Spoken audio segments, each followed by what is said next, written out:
pernah nggak sih dalam usaha itu ada perselisihan? Oh, sering. Seharusnya kan orang kalau bikin bisnis kan paling nggak tuh menggodok ide dulu dengan matang. Ini nggak, ini orang impulsif semua. Welcome to Titik Balik. Kenalin aku Raffi, ada temanku di sini. Satya. Oke, hari ini kita lagi kedatangan tamu nih, namanya Kak Elda. Nanti kita bisa kenalan bareng-bareng dan kita akan mencoba untuk membahas tentang titik baliknya Kak Elda. Oke, boleh perkenalan nih Kak Elda? Hai, namaku Erliana Descararo lengkapnya. Biasanya dipanggil Elda. Aku kerja sebagai architectural designer, business owner dari Angkringan Poronyai.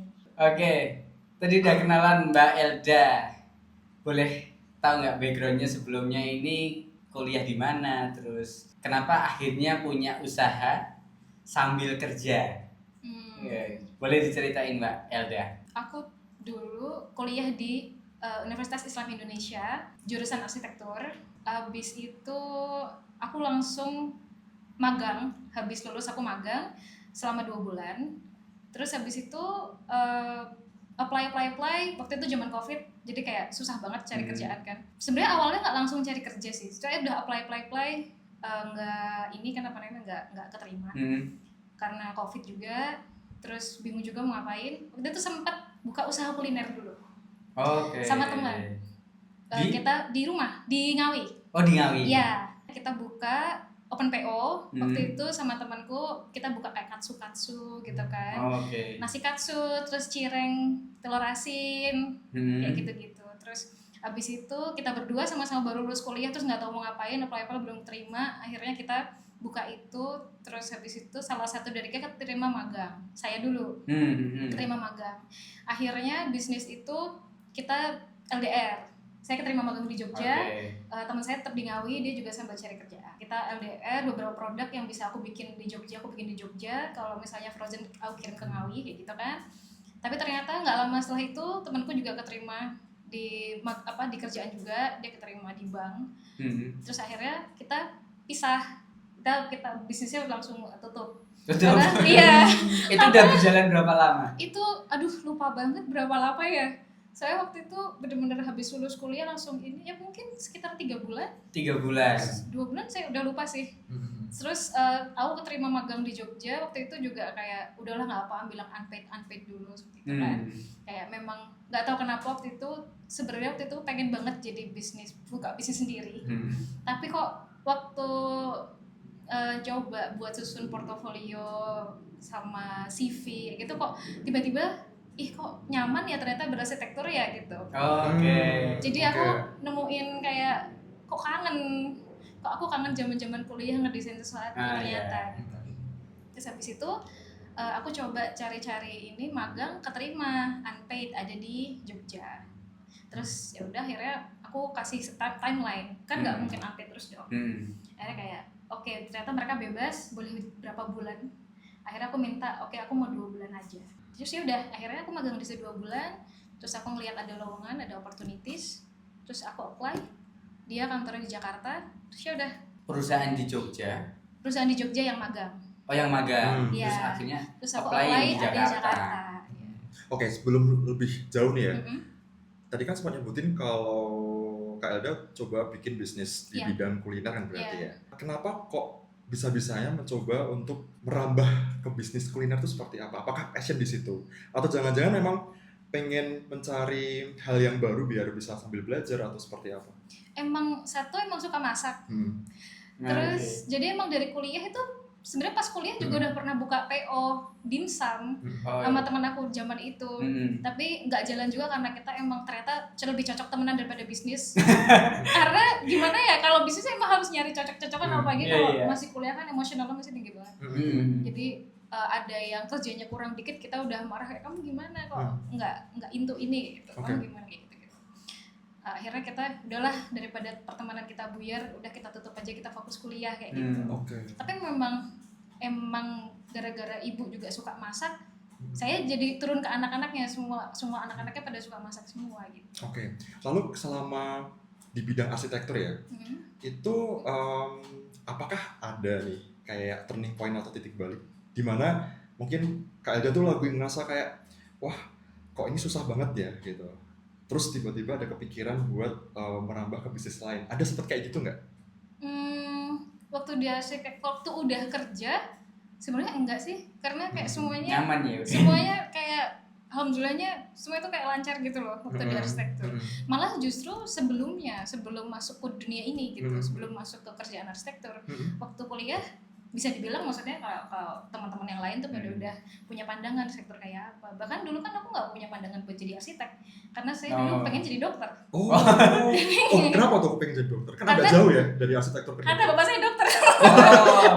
Kayak aku juga pengen jadi dokter gitu. Iya. Tapi ya emang nasibnya ya nggak keterima. Oh, Terus dulu daftar di daftar UGM, UGM. daftar di UII juga. Oke. Jadi Kedokteran UI, ya. UI itu pilihan kedua atau UII memang- arsitektur pilihan kedua. Oh, udah. Yang pertama tadi Yang pertama kedokteran ya. kedokteran, Terus nggak keterima di Nggak kedokteran, keterima. akhirnya pindah ke arsitektur. arsitektur. Pas masuk Oke. arsitektur, aku kuliah 2 semester, baru masuk kuliah 1 semester itu, terus kayak nyaman ternyata ya arsitektur ya gitu.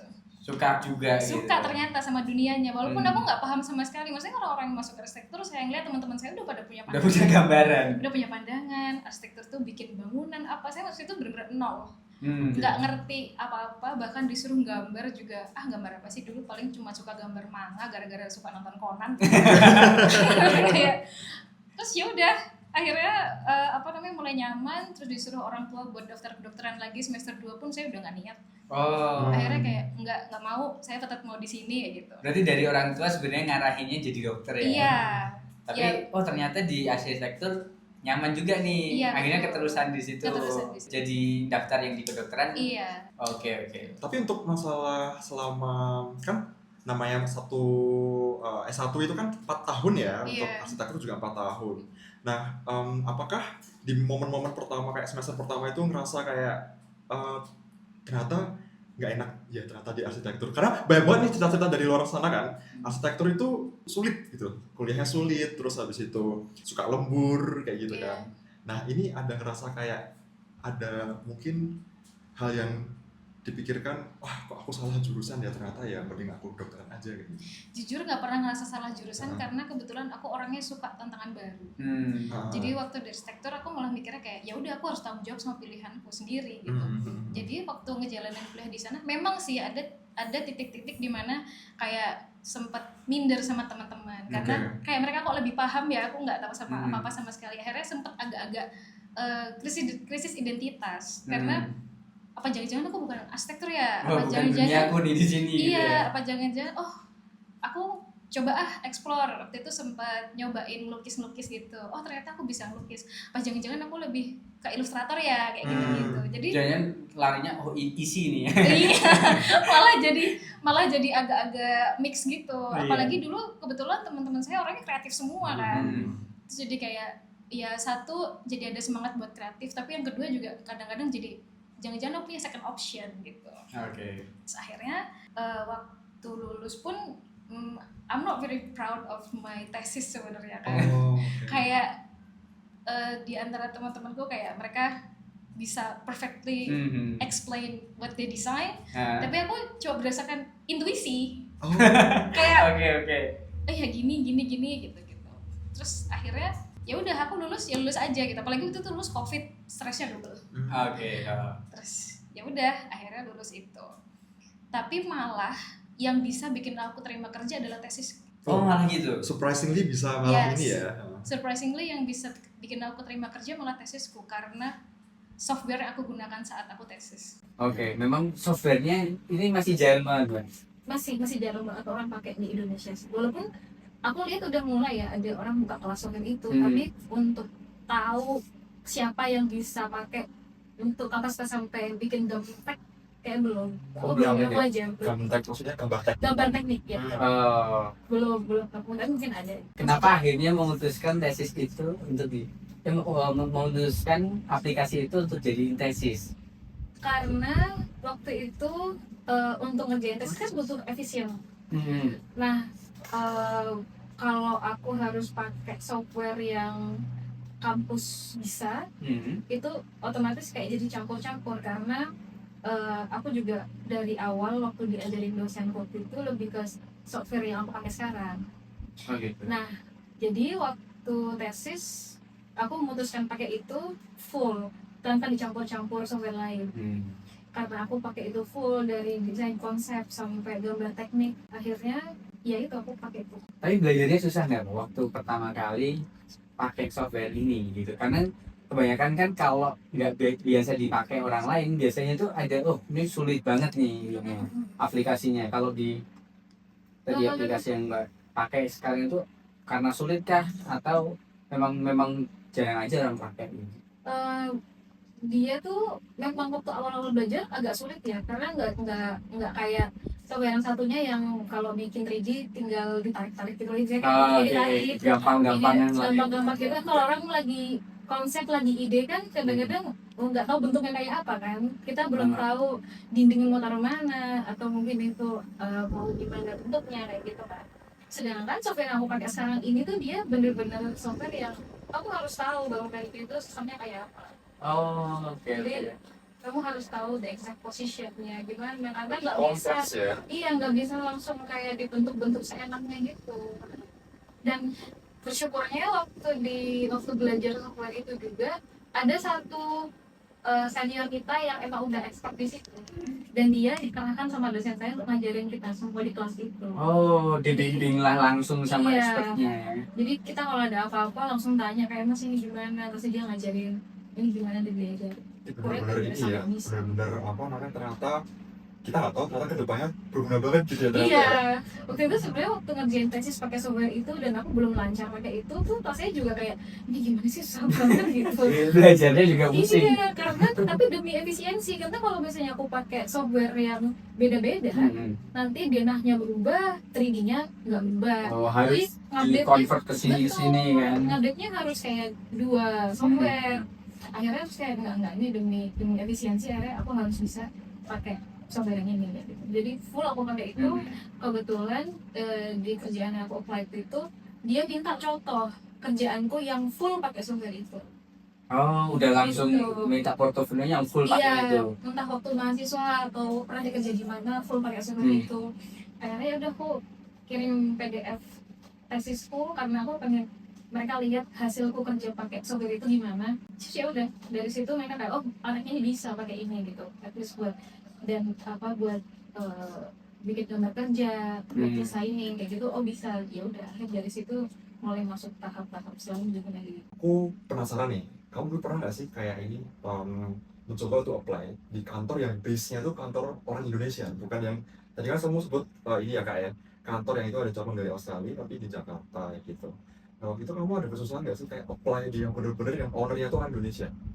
Sempet sih ada kesusahan yang sebelum menerima itu, karena itu balik lagi karena software sih, karena mereka kebetulan butuh software yang apa, tapi aku nggak bisa karena aku udah terlanjur bisa software yang ini. Ternyata kalau software ini yang dibutuhin sama di Australia itu malahan. Yang malah di luar gitu ya. Apakah itu memungkinkan untuk selain Australia mereka menggunakan software yang sekarang dipakai? Yes. Di Eropa banyak pakai itu. Eropa juga? Iya. Karena teman saya ada kok yang sekarang kerja di Eropa dan dia pakai software itu. Jadi kita masih sering sharing. Kalau saya ada kesalahan apa, saya nanya dia, nanti dia ada usaha apa, nah jadi kita kadang-kadang saling sharing ini gimana sih di software itu. Wah keren banget sih itu memang. Kadang-kadang yang tak terduga gitu malah ternyata berguna juga di masa depan ya. Iya, makanya memang kadang-kadang jangan judge sekarang apa yang kita lakukan. Betul. Dan jangan pernah menyesali apa yang sudah kita jalani. Jangan pernah ada penyesalan. Tapi proses belajar itu kan pasti butuh waktu ya. Kadang itu kalau anak zaman sekarang nih, kalau bahasa kerennya itu Gen Z itu kan tidak sabar dengan proses itu. Gitu. Tahu-tahu pengennya hasil padahal proses ini tuh yang menentukan kita. Tahu-tahu ternyata ada nih ya kayak gini nih, bisa diperluin di kemudian hari gitu kan. Kalau dari kakak sendiri gimana nih? Udah pernah belum bekerja langsung sama anak-anak Gen Z sekarang? Bekerja sama anak Gen Z. Kebetulan di angkringan saya Gen Z banget sih. Ada angkringan juga ya? Iya. Saya sekarang buka angkringan juga kan, bisnis joinan sama teman-teman saya. Angkringan apa tadi namanya? Angkringan Poro Nyai. Poro Nyai. Iya, di Ngawi. Ngawi. Jadi dia tuh angkringan kayak kafe lebih tepatnya. Kan di kami kan masih jarang tuh kayak gitu. Baru 1-2. Nah, kita buka yang kayak gitu. Jadi biar bisa buat nongkrong. Jadi makanan tetap masuk kantong, tapi kau bisa nongkrong di situ nyaman gitu. Aku penasaran nih Kak, dari angkringan yang kayak coba jadi kafe juga. Nah, itu boleh didetailin nggak? Kira-kira tuh apa sih yang membedakan dari angkringan lainnya? Yang beda dari angkringan lainnya, satu, tempat. Karena di situ kita nyediain tempatnya juga kan banyak outdoornya, terus bisa buat nongkrong rame. Sedangkan kebanyakan angkringan kan di pinggir jalan kan, kalau di Ngawi sana gitu. Akhirnya kita coba bikin yang ada kursi-kursi, ada wifi, jadi misalnya orang mau sambil kerja atau orang sambil nge-game kan bisa di situ. Terus yang kedua, kita mencoba membuat suasana nongkrong menjadi lebih hangat dengan bakar sendiri sunduannya. Jadi kayak punya kompor sendiri-sendiri gitu ya? Jadi kan kalau saya misalnya Aiche Korea-Koreaan tuh grill-grillan. Kita pakai anglo gitu. Terus nanti sate-sateannya bisa orang sambil ngobrol, sambil bakar-bakar sendiri, kipas-kipas itu kan kayak lucu gitu sih. Ngawi itu dataran tinggi nggak sih? Ngawi enggak? Oh enggak ya? Kalau biasanya kan kalau bakar-bakaran gitu identiknya ini ya dataran tinggi gitu. Enggak kok, dia tuh perbatasan antara Jawa Tengah dan Jawa Timur. Oke. Jadi kalau mau ke Surabaya pasti lewat Ngawi. Udah jalan 2 tahun. Tahun kan ya? Iya. Dari Januari ini baru Pak. 10 Januari. Good. Tahun ini. Berarti kurang lebih sekitar hampir ini dalam 6 bulan ya berarti ya? Betul. Oke, nah selama jalan 6 bulan ini ada ups and down-nya nggak sih? Aku penasaran deh. Kan pasti kan kalau bikin usaha, bikin usaha baru kan kadang-kadang suka bikin orang tuh pusing ya, apalagi kakak nggak kerja ya, kerja remote gitu, terus punya bisnis sambilan gitu kan. Coba deh Kak. Bener-bener ups and downs banget sih, karena kan ini pengalaman baru bagi kita semua para owner kan. Dan ini kayak bidang baru juga. Terus abis itu kita bertiga punya kerjaan masing-masing, dan kita nggak bisa yang full time di ngurus bisnis, nggak bisa. Akhirnya pekan pertama kita buka karena orang penasaran, ramenya ya karena teman-teman dekat kan, relasi-relasi pada datang, rame. Sebulan ke depan lancar, sebulan setengah masih lancar. Mulai masuk bulan puasa kemarin langsung turun drastis, dari pokoknya bisa turun kayak yang tiap hari ada pelanggan, kadang-kadang bisa tuh kayak 3-4 hari nggak ada pelanggan sama sekali. Wow. Itu down banget ya? Down banget, karena sebenarnya kita expect-nya di bulan puasa bakal rame kan, karena orang kayak buka puasa. Ternyata prediksi kita salah, karena kita udah panicking, aduh ini gimana ya nge-handle-nya kalau misalnya bulan puasa dan ramai.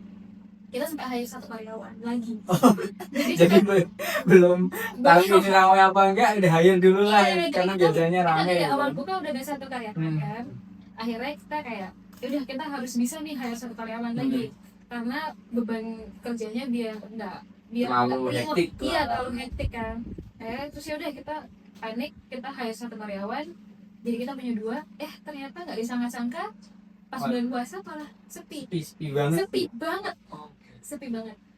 Bisa dibilang kadang-kadang kayak kita para owner aja kadang-kadang ya udah kita ngabisin dagangan sendiri gitu. Kayak gitu. Biar udah memasangkan gitu loh. Kita udah pusing banget tuh. Dan itu daun banget, itu berjalan sekitar 1 bulan 2 bulan bisa sepi kayak gitu. Kita bertahan tuh bener-bener kayak udah gimana ya bayar pegawai besok ya, gimana ya pegawai baru sampai semua job yang bisa kita ambil itu kita ambil. Kayak misalnya nih, rumah sakit butuh ini nasi bakar misalnya, kita jualan nasi bakar. Ada yang cocok misalnya, ada orang rumah sakit cocok nasi bakar kita, terus mereka request. Sebenarnya ini nggak ada di maksudnya yang ditawarin di angkringan kan, bisa buka pesanan. Tapi karena kita butuh pemasukan, akhirnya kita ambil pesanan-pesanan kayak gitu. Jadi kayak additional menu gitu ya? Iya, jadi kayak rumah sakit kayak bilang, aku mau ada rapat, butuh nasi bakar, kayak gitu. Bisa nggak angkringan? Sebenarnya nggak masuk job, nggak masuk ini, nggak masuk ada paket kayak gitu. Bukan salah satu produknya lah gitu salah kan. satu produk bisa kayak gitu, tapi demi bayar karyawan kayak ya udah gas gitu. Pesan antar lagi. Pesan antar itu bener-bener yang kita sampai nggak apa namanya? Kita sampai nggak ngelibatin karyawan di pesanan itu, biar kita ya udah kita aja para owner aja yang repot gitu, biar kita nggak usah bayar karyawan dia yang pesenan, jadi dia tetap operasional normal operational hours. Buat gitu kan, nutup nanti nutup. operasional di sini gitu. Kita nggak Jadi bisa ambil si duit. owner ini ngumpulin recehan sendiri ya Iya, bener. buat bayar operasional yang di sini gitu ya. Itu kayak Menarik banget tuh. ya udah akhirnya bertahan 2 bulan sampai akhirnya waktu itu kita mulai kayak ayo kita harus bikin tempat ini lebih menarik. Akhirnya kita mulai kayak oh kita belanja, oh mungkin tambahin lampu kali ya gitu. Kita kasih lampu-lampu yang kayak kecil-kecil itu yang kalau lampu kafe itu. Iya. Terus kita mulai nambahin, kayaknya orang sini pada suka nongkrong di outdoor deh. Jadi kita nambahin outdoor. Itu kan masih hujan kan? Masih musim hujan. Betul. Jadi belum bisa nambahin terus ya outdoor juga kan. Malah bakar sambil hujan kan Iya, nggak bisa kan? iya. Terus akhirnya kita mulai nekat waktu curah hujannya udah agak-agak rendah. Ya udah kayak kita bikin kursi outdoor yang pendek-pendek gitu. Oke. Terus mulai kita cari bikin penunjuk arah gitu. Kita masalahnya posisi angkringan di dalam gang rumah. Nggak pinggir jalan tapi agak masuk dikit. Agak masuk. Nah itu juga yang bikin nggak noticeable ya. Akhirnya terus kita mulai kayak wah kita butuh pelang, kita bikin pelang, modelan lagi semua, kita bertiga modelan lagi semuanya. Akhirnya mulai bisa bikin video yang proper, video yang agak-agak estetik lah. Oh, video untuk konten ya? Iya, konten. Akhirnya udah kita bikin video konten. Terus waktu itu ada satu video konten kita tuh yang sampai FYP. Itu titik dimana kita mulai ada pelanggan-pelanggan baru. Karena sekarang peminat tuh ini ya kebanyakan dari sosial media juga kan. Benar, pintar-pintar kita bikin orang buat konten. Biar viral kan? Benar. Tapi yang menarik gini Kak Elda, ini kan ternyata nggak cuma Kak Elda aja nih ownernya, 3 orang nih. Gimana koordinasi sedangkan ini kan kayak patungannya tuh ya baik ya gitu. Tadi pertama bikin angkringannya, terus kemudian kedua bayar operasional tadi, terus butuh pelang, dan ini kan kayak lagi nih ini butuh ini nih gitu. Kebutuhannya berarti kan ibaratnya kalau kita bisa bilang ngencer gitu ya. Jadi nah itu gimana cara ngambil keputusan itu sedangkan ini 3 owner kan? Ya karena kita satu butuh masukan buat bayar operasional ya. Dan sebenarnya udah beberapa orang bilang kayak yakin mau dipertahankan. Ada banget kan? Ada beberapa orang yang kayak dari keluarga juga gitu nggak? Enggak sih, keluarga support terus. Tapi malah lebih ke kayak teman-temannya kita, relasi bikin kita. pesimis gitu ya? Iya tuh kayak yakin mau dilanjutin. Ini udah rugi loh gitu. Tapi mikirnya tuh kayak enggak, kita ini bukan rugi, kita belum mulai. Ini kemarin tuh masih intro, orang kita belum maksimal kok gitu kan. Gimana bisa mundur, orang nyoba yang lain aja belum, kan kita nyobanya belum mentok istilahnya. Sebenarnya masih ada potensi tapi kita belum bisa ngeluarin potensi yang lain gitu karena ada kendala biaya mungkin ya. Jadinya kita ngeluarinnya tuh bener-bener pelan-pelan, step by step. Namanya juga pengalaman pertama kan, jadi semua tuh belajar dari awal. Walaupun salah satu teman saya memang udah punya warung makan ya, salah satu owner ini, tapi kan beda bidang. Beda bidang makanan ya. Iya. Dan dia itu jualan makanan kan fresh, maksudnya semua langsung digoreng kayak ayam goreng gitu kan, langsung digoreng. Sedangkan angkringan kan barang yang di display. Itu kan levelnya beda semua. Sedangkan kalau barang gorengan digorengnya mendadak, potensi untuk rusaknya lebih low lah. Sedangkan barang display potensi untuk rusaknya cepat. Karena udah disajiin udah selesai kan. Benar, kalau nggak langsung habis. Benar. Itu juga kerugian yang paling bikin kita belajar waktu awal buka. Dari yang rame jadi sepi, itu kan akhirnya banyak barang basi lah. Harus buang berapa dan itu dibuang? Dibuang, nggak bisa dong. Masa ya kita mau samping barang. Nah, maksudnya kan ada yang misalkan malam nggak habis langsung dikasih ini jalan. Karena sistem kita sekarang udah kayak ngeluarin sesuai prediksi, dan kita udah tahu lah cara penyimpanannya gimana gitu. Lebih kita belajar lah pelan-pelan caranya gimana sih. Ngeluarinnya jangan langsung banyak, nanti kalau orang nanya dikeluarin mendadak kayak gitu. jadi dia belajar sistem storing, belajar manage menunya gimana, apa yang perlu dipangkas menunya, apa yang perlu dikeluarin gitu kan. Sempat kemarin jadi bahan bahan koleksi, Evaluasi. bahan evaluasi gitu. Tapi menarik sih kalau ngomong-ngomong permasalahan jam buka ya, kadang-kadang kalau namanya angkringan itu kan cenderung bukanya di malam hari, Benar. bahkan sampai jam dini hari lah gitu. Benar. Itu ngaruh nggak sih pas jam buka itu mempengaruhi omset yang masuk di hari itu gitu, untuk di angkringannya KLD? Jam buka di hari tertentu. Mungkin di tiap harinya pas jam buka angkringan itu mempengaruhi nggak sih? Kan kadang-kadang suka angkringan cenderungnya ke malam hari yang dibuka gitu kan, kayak malam hari terus sekarang sampai dini hari. Nah kalau tempat KLD ini kira-kira berpengaruh nggak sih mengenai jam buka itu? Sebenarnya nggak pengaruh sih, udah banyak orang request buat buka, kita bukanya dari siang. Loh, malah siang? Iya, Oh, dari siang sampai malam, sampai jam 12 gitu misalnya. Sebenarnya banyak juga yang request jangan sampai jam 11 lah Mbak, sampai jam 1 gitu. Malam. Iya, soalnya banyak kan orang kan mulai pada nongkrong kayak jam 9, jam 8 gitu kan. Oh, baru datang jam segitu ya? Kadang-kadang iya, terus mereka kira-kira jam 11 kita udah beres-beres, mereka kayak Kayak diusir. iya kok udah tutup gitu. Berarti bener ya, cenderungan sebenarnya angkringan kan sampai dini hari gitu Iya, kan? tapi kita tuh kenapa nggak sampai dini hari, karena satu, kita lokasinya ada dalam rumah Oh, rumah, iya. kita dalam kampung. Ah. Mau buka sampai malam kanan kiri kita tetangga kan, nggak enak jadinya. Terus kita juga izinnya waktu itu izin ke lingkungan, izin ke Pak RT-nya juga cuma sampai jam segitu. Kalau misalnya kita mau mempertimbangkan buka dari siang, itu jujur tenaganya yang belum ada. Oh. Karena kita semua nggak ada yang bisa nge-handle waktu jam siang kan, karena kita semua punya kerjaan masing-masing. Ada keterbatasan tersendiri. Kalangnya di waktu ya, oke. Walaupun memang ada beberapa masukan di bukanya di siang, tapi secara garis besar itu kalau permintaan di siang itu lebih besar daripada permintaan yang di malam hari guys. Enggak, atau sebenarnya berapa aja sih orang yang siap nongkrong itu kan biasanya orang-orang kantor yang pada habis makan siang kayak nongkrong kan udah gitu. Lanjut. Iya, Lanjut habis makan nongkrong dulu. iya, sejauh ini yang minta jam di siang tuh sejauh ini orang-orang kantoran sih. Sedangkan yang minta jam malam biasanya anak muda. Anak muda. Benar. Dan itu kebanyakan malah anak muda yang demandnya ya Iya sebenarnya. benar.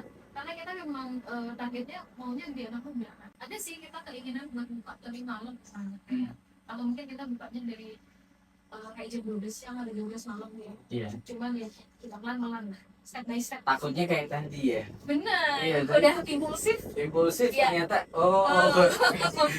gitu. Dan nggak mungkin kan kalau sekarang hire terus besoknya mecat kan nggak mungkin. Iya gitu. benar. Itu yang susah kan. Harus dipertahankan. Jadi ini menjaga ritme ini supaya nggak terlalu berlebihan ya, semua balance gitu. Iya. Kalau dari ini pengalaman bergabung 3 orang ya, berarti total ya 3 orang ini, pernah nggak sih dalam usaha itu ada perselisihan? Oh sering. Karena tadi kan kalau aku denger ini kompak banget nih, apalagi butuh ini. Ayo, kalau misalkan kita bayanginnya partneran itu kan pasti satu mikir apa, apalagi yang satu ini bisa dibilang udah expert lah di bidang kuliner gitu ya. Terus yang kedua masih baru nih. Nah, otomatis kan punya pemikiran masing-masing dengan pengalaman masing-masing. Nah, di Anda sendiri ketika buka angkringan ini bertiga ini sering berselisih nggak sih? Terus cara menyelesaikan perselisihan ini gimana biasanya? Dan waktu awal kita buka, kita kompak banget. Dan kita tuh angkringan tuh idenya tercetusnya keempatnya Januari, ide itu tercetus September 2022. Oke. Waktu kita lagi liburan bareng, jadi teman-teman aku yang di Ngawi pada ke Jogja kan, Oke. waktu kita main di Jogja kan, maksudnya Banyak. banyak angkringan. Banyak banget. Terus kita kayak nyobain angkringan ini, terus kita tiba-tiba kayak enak ya buka usaha kali ya gitu. Waktu itu masih semangat itu. Nah, Terus habis itu kayak langsung, ayo kalau mau buka usaha buka niat sekalian ya gitu. Yaudah ayo kapan? Tadinya ada yang bilang tahun depan aja, tengah-tengah tahun gitu. Tapi temen aku ada yang bilang janganlah, kita harus ngejar puasa kayak gitu, karena bisa jadi tempatnya bisa buat bukber kayak gitu. Oke. Akhirnya kita buru-buru rushing, kita nyetus idenya September. Yaudah kita buka kapan? Januari. seharusnya kan orang kalau bikin bisnis kan paling nggak tuh menggodok ide dulu dengan matang ya. Ini nggak, ini orang impulsif semua. Kayak udah kalau apa kita punya waktu nih habis apa namanya, habis jam kerja masih punya waktu nih buat ini, sedang terus temen aku yang punya waktu kayak ya aku bisa lah ganti-gantian shift sama kakaknya dia, karena kan dia buka usaha rumah makan tuh bareng kakaknya dia. Nah habis itu temen aku yang satu misalnya nanti aku jaga 1 minggu karena dia orang bank dan dia kerjanya nggak di Ngawi kan, jadi dia oke aku weekend, oke aku bisa habis kerja, yang satunya aku bisa habis warung ya. Udah ayo kita cepet-cepet bikin karena takutnya niatnya hilang kalau kelamaan. Karena udah semangat bikinnya, Januari buka, terus semangatnya jalaninya, semua masih teratur sesuai jadwal. Lama-lama ada hal-hal yang nggak terduga yang terjadi kayak gitu kan. Akhirnya mulai kayak kadang-kadang iri-irian kayak gimana sih kok ini malah jarang jaga, jarang handle. Ini cewek Ini semua. kok gini, iya cewek semua. Cewek semua waduh. Pemikirannya aku kayak idealis semua nih. Egonya tinggi kan. Iya, tapi beruntungnya kita emang udah temen deket dari SMP. Kita kalau mau apa namanya, mau Debat kusir gitu ya. kusip itu kayak ya udah emang kita udah temenan. Jadinya waktu itu kalau ada perselisihan kayak jam kerja apa-apa, apalagi kita ada 3 orang dengan karakter yang beda-beda ya. Yang satunya vokal banget, yang satunya agak dipendem misalnya, kayak gitu. Jadi harus ada yang Menengahi. iya, menengahi, malah lebih tepatnya teriak-teriak semua sih. Oh gitu. Malah kalau Mengenai siapa yang mengenai? Kan 3 orang kan mengenai. Orang itu. Gak ada yang mengenai. kalau ya misalnya ada teman aku ada 1 orang yang agak-agak nggak enakan gitu ya, Oke. kita pancing kayak kamu nggak sukanya di mana kayak itu, biar keluar kan unek-uneknya dia apa. Jadi dan kita menerapkan prinsip jangan ada yang dipendem, pokoknya ada yang nggak suka harus dikeluarin, mau kita sampai berantem apa-apa tapi selesai kayak gitu. Oke. Kira-kira ada pesan nggak buat penontonnya Titik Balik supaya untuk sukses tuh gini nih gitu. 1, sabar, Sabar. karena berproses itu emang butuh sabar, dan jangan pernah berhenti belajar. Sabar dan jangan Iya. Apalagi sekarang kan dunia sekarang kan teknologinya cepat banget Cepet ya. banget. Betul. Dan cara orang buat tetap survive itu kan macam-macam caranya. Sebenarnya itunya banyak, tinggal kita belajar apa enggak. Begitu. Wow. Betul. Apalagi tadi yang paling sabar tuh 3 owner ini cewek semua itu sabar pasti. Keren banget sih. Sabar banget nih. Hopefully semoga ini ya yang mempunyai dan juga kerja remote-nya Kak Elda selalu sukses tanpa halangan untuk kedepannya, dan semoga 2 kesibukan itu bisa terhandle dengan baik lah. Thank you. Ini juga sukses buat podcastnya. Amin. Thank you banget. Oke, Dan terima tadi malam kasih. juga sudah datang ya Kak Elda buat podcast hari ini, dan Dan diundang. sama pokoknya. Nanti semoga kita bisa datang ke Ngawi buat makan-makan. Oh, please betul. do, please do. Oh iya. Aku sering tapi nggak lewatnya Ngawi, ke Madiun lewatnya Karanganyar. Oh benar, iya saya sering maju juga sih. Kan deket kan sebenarnya. Dekat Deket banget. Lewat tol aja udah langsung nyampe. Bener. Kalau gitu kita akhiri untuk podcast hari ini. Kembali lagi untuk ke podcast Titik Balik selanjutnya. Di episode yang lain akan kita bahas hal-hal yang menarik lainnya. Oke. Bye-bye. Bye.